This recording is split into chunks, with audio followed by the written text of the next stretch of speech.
paret. Det er japanske Notsaki, eller Takahiro Notsaki, skal gå mot Bart Feldkamp fra Belgia. Feldkamp er en som kan gjøre det utroligste på 5000 meter, har en personlig rekord, så god som 6.26,47. Ritzma gikk opp i teten i sammendraget med 77,270 poeng, foran Odne som da har 77,488. Og det er 0,218 poeng det.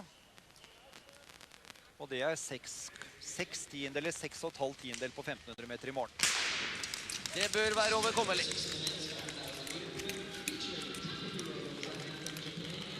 Bart Feldkamp da har ikke gjort det så strålende denne sesongen, Jon, som mange kanskje hadde ventet på forhånd. Nei, det er litt snålt med Bart. Han er jo langdistansekanon, og så har han skuffet på langdistansen i år. Så åpner Notsaki på Sønderholfart, 18,8. Litt rolig åpning på Bart. Det tror jeg er lurt på denne tunge isen. Det er veldig lurt å ikke gå så opp i for høye laktat- eller melkesyreverdier for tidlig i løpet. Bart har satt personrekord på 1500 meter og 500 meter i år. Husker jo den flotte 500-meteren hans fra Hamar på 37,55. Og så gikk han 1.49,18 på 1500 i Calgary sist helg. Det er Notsaki foran fra ytre bane på 50,1, 31-2-runde. Han ligger et tiendel bak Ritzma. Notsaki er 25 år, kommer fra Sapporo-distriktet. Enten så kommer de fra Sapporo, så kommer de fra Nagano, stort sett disse japanske skøyteløperne. Bart Feldkamp jobber med seg selv. Notsaki fortsatt foran.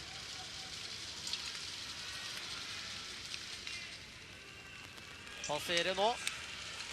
Og ja, blir ganske jevnt. 1.21,9. Feldkamp så vidt foran. 31 runde. Feldkamp må slå Odne med 19,9 sekunder på 5000 meter. Og det vil si han må langt ned på 6.35-tallet, og det spørs om han klarer. Han er i hvert fall lur. Han går en rolig åpning. Det tror jeg er meget lurt. Går seg inn i god rytme. Notsaki vil nok få kjenne den harde åpningen sin ganske kraftig. Ny passering i en 53-1. Hold seg nå på 31 runde av Bart Feldkamp, og gjør du det hele veien, så blir det her bra. 1,3 bak Ritzma. Det er bare andre gang VM over han går i USA. Første gang var i 1932 i Lake Placid. Da ble det trippel norsk. 2 fra Hadelandstrioen, Ballangerud og Staksrud, og så var det Bernt Evensen på bronseplass. Det blir det dessverre ikke denne gangen. Da har jeg blitt imponert. 1800 meters passering på Bart Feldkamp. 2.23,9, 30,8 i rundetid. Ja, det var samme rundetid som Ritzma, og spennende at han gikk med rundetiden med 4 tiendeler. Ligger 1,3 bak Rintje. Kan jo nevne det også, Johan, at når Romme satt verdensrekord sist helg, så passerte den her runden på 2.45. Og da sier det seg selv hvor langt bak Bart Feldkamp ligger i øyeblikket. Passerer 2200 meter på 2.54,9, 30,9 runde. Ja, imponerende. Tok et halvt sekund på Rintje. Ligger 9 tiendeler bak, og jeg så Bart går veldig fornuftig. Må gjøre ikke for alt for lange skjær på vekslingssiden da. Sekunderes av sin far Hans, som har trent den i alle år. Europamester så langt tilbake som i 1990, da gikk han for Nederland, og så begynte han å gå for Belgia. Det var vel etter 95-sesongen. Halve løpet, ferdiggått for Feldkamp. 3.26 blank, 31 blankrunde. Han holder seg jevnt nå, Bart Feldkamp. Bruker den styrken han har. Ja, bare 2 tiendeler bak Ritzma. Tok 8 tiendeler på denne runden. Han har jo et eget kommersielt lag, Feldkamp, hvor blant annet Vadim Sajotin går, Barsanova, kona til Sajotin er der, Ten Kortenar er der. Han har klart å finansiere sin skøytekarriere på en utmerket måte. Bart Feldkamp, 50 meter foran Notsaki, passerer på 3.57,5, 31,5 runde, litt opp der. Ja, det er når de passerer 3000 meter at det begynner å dra seg til. Men han tok 8 nye tiendeler fra Ritzma, nå ligger han 6 tiendeler foran. Vi får vel sannsynligvis den første tiden ned på 6.30-tallet. Hyggelig oppmuntring det for Bart, som er en norgesvenn, ligger veldig mye å trene på Hamar faktisk. Han har nå fått 100 meter på Nosaki i hvert fall. Passerer på 4.29,1, 31,6. Ja, imponerende at han klarte å holde rundetiden der. Tok 9 tiendeler fra Rintje, ligger 1,5 foran.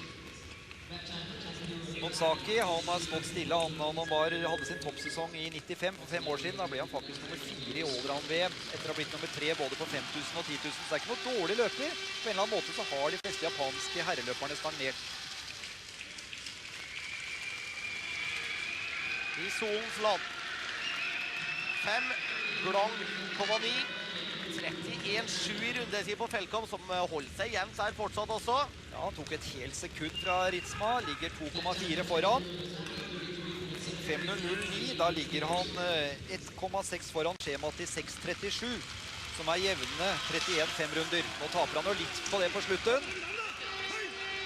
Han jobber fælt med seg selv han også, var en brukbar utgang, men nå henger han litt med hodet.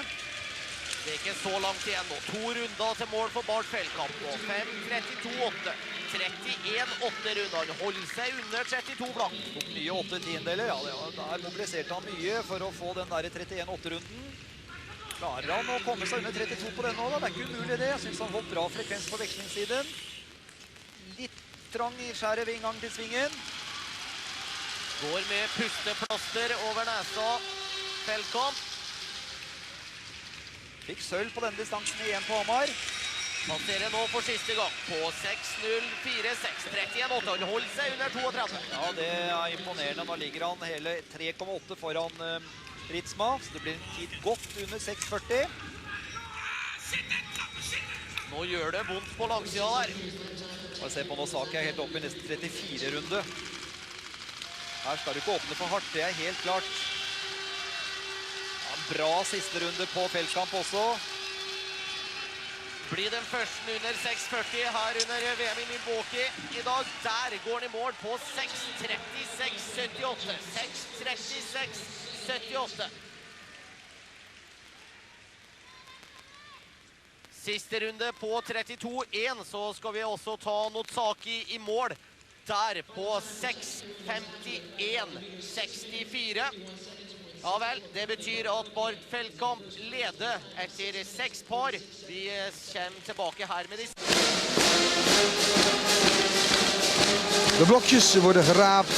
De Zamboni zal weldra het ijs opkomen om te dweilen.